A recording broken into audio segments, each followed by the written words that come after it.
السلام علیکم ورحمۃ اللہ وبرکاتہ۔ بسم اللہ الرحمن الرحیم۔ الحمدللہ والصلاۃ والسلام علی رسول اللہ وعلی آلہ وصحبہ اجمعین، اما بعد۔ آج کا جو ٹاپک ہے حضرت موسیٰ علیہ السلام اور فرعون کے جادوگروں کی کہانی، جہاں قرآن مجید میں کئی مقامات پر بیان ہوئی ہے، خاص طور پر سورۃ الاعراف، سورۃ الطٰہٰ، سورۃ العشر میں یہ واقعہ نہ تو صرف عبرت ہے بلکہ اللہ کی قدرت، ایمان کی طاقت اور باطل کے زوال کے بہترین بھی ہیں۔ حضرت موسیٰ علیہ السلام اللہ کے نبی تھے جنہوں نے بنی اسرائیل علیہ السلام کی ہدایت کے لیے بھیجا گیا تھا۔ اس وقت وہ مصر پر فرعون ایک ظالم بادشاہ حکومت کرتا تھا جو اپنے آپ کو رب اعلیٰ کہتا تھا۔ وہ بنی اسرائیل علیہ السلام پر ظلم کرتا اور ان کے بچوں کو قتل کرواتا تھا۔ اللہ تعالیٰ نے حضرت موسیٰ علیہ السلام کو حکم دیا کہ وہ فرعون کے پاس جائیں اور اس کو اللہ کا پیغام سنائیں اور بنی اسرائیل علیہ السلام کو آزاد کرنے کو کہیں۔ حضرت موسیٰ علیہ السلام جب فرعون کے دربار میں اللہ کا پیغام لے کر گئے تو فرعون نے انکار کر دیا اور موسیٰ علیہ السلام کو کوئی معجزہ دکھانے کا مطالبہ کیا۔ حضرت موسیٰ علیہ السلام نے اللہ کے حکم سے 2 معجزے دکھائے۔ روشن ہاتھ حضرت موسیٰ علیہ السلام کا ہاتھ جب بغل میں لے کر جا کر نکالتے تو وہ چمکتا تھا۔ فرعون نے ان سے معجزات کو جادو قرار دیا اور اپنے ملک کے مشہور جادوگروں کو بلا لیا تاکہ وہ حضرت موسیٰ علیہ السلام سے مقابلہ کریں۔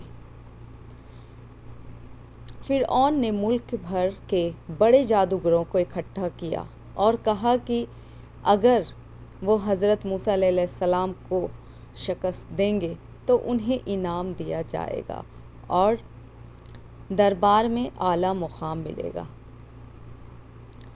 مقابلہ ایک بڑے میدان میں ہوا جہاں ہزاروں لوگ دیکھنے آئے۔ جادوگروں نے اپنی رسیاں اور لاٹھیاں زمین پر پھینکی جو دیکھنے میں ایسے لگنے لگے کہ جیسے کہ وہ سانپ بن گئے ہوں۔ یہ دراصل آنکھوں کا دھوکہ ہے، جادو تھا۔ پھر حضرت موسیٰ علیہ السلام نے اللہ کے حکم سے اپنا عصا پھینکا تو وہ واقعی ایک بڑا سانپ بن گیا اور تمام جادوگروں کی لاٹھیوں اور رسیوں کو نگل گئے۔ جادوگروں کا ایمان لانا، یہ منظریں دیکھ کر تمام جادوگر فوراً سجدے میں گر گئے اور کہنے لگے کہ ہم ایمان لائیں گے رب العالمین پر، موسیٰ علیہ السلام اور ہارون کے رب پر۔ سورۃ الاعراف 122 میں ہے۔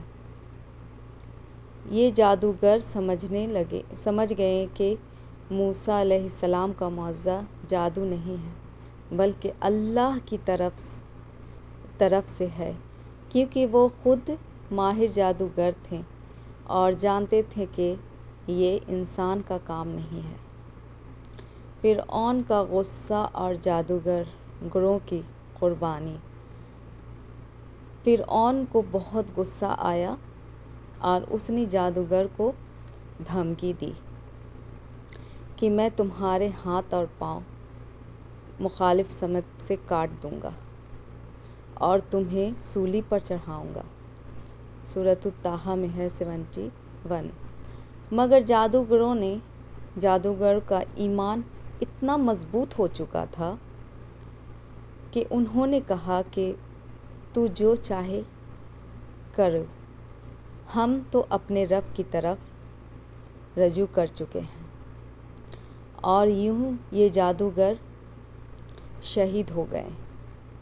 جادوگر شہید ہو گئے، فرعون نے انہیں مار ڈالا، اور رہتی دنیا تک کے ایمان، سچائی اور قربانی کی مثال بن گئے۔ حق ہمیشہ غالب آتا ہے، حق ہمیشہ غالب آتا ہے، چاہے باطل کتنا ہی طاقتور ہو۔ ایمان کی طاقت انسان کو ہر خوف سے آزاد کر دیتی ہے۔ اللہ کے معجزات جادو سے بہت بلند ہیں۔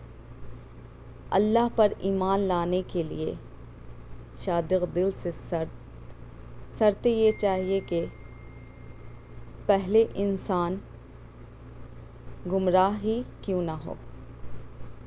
جادوگر بھلے جادو وہ لوگ کرتے ہیں یا کرواتے ہیں یا کسی جادو پر کرنا یا لٹکانا، جب اللہ کے طاقت اور اللہ پر بھروسہ اور اللہ پہ عقیدہ انسان جب کرتے ہیں تو انہیں کتنے بھی جادوگر جادو کی نہ کریں یا جناتی یا جادو اسیبی جو بھی کرتے ہیں کیوں نہ کریں، پھر بھی اثر نہیں ہوتا۔ اللہ کے کلام میں بہت طاقت ہے، اور الحمدللہ اللہ کے کلام سے ہر طرح کے جادو اور سحر ہٹ جاتے ہیں۔ تو اللہ کی آیت کا اتنا بڑا معجزہ ہے، اتنا بڑا طاقت ہے کہ اللہ پاک اگر کسی کو تکلیف آتی بھی ہے، کسی نے جادو یا سحر کرتے بھی ہیں، تو اس سے اللہ کی قرآن میں آیت اتنی طاقتور ہے، سورہ بقرہ اور سورہ طٰہٰ کی اتنی بڑی فضیلت ہے اس کی کہ جو اس کو پڑھیں گے تو اس کو جادو کیا، سحر کیا، کچھ بھی نظر بد جو بھی ہو، وہ اللہ کے کرم سے وہ ہٹ جاتے ہیں اور شفا ملتی ہے۔ الحمدللہ۔ السلام علیکم ورحمۃ اللہ وبرکاتہ۔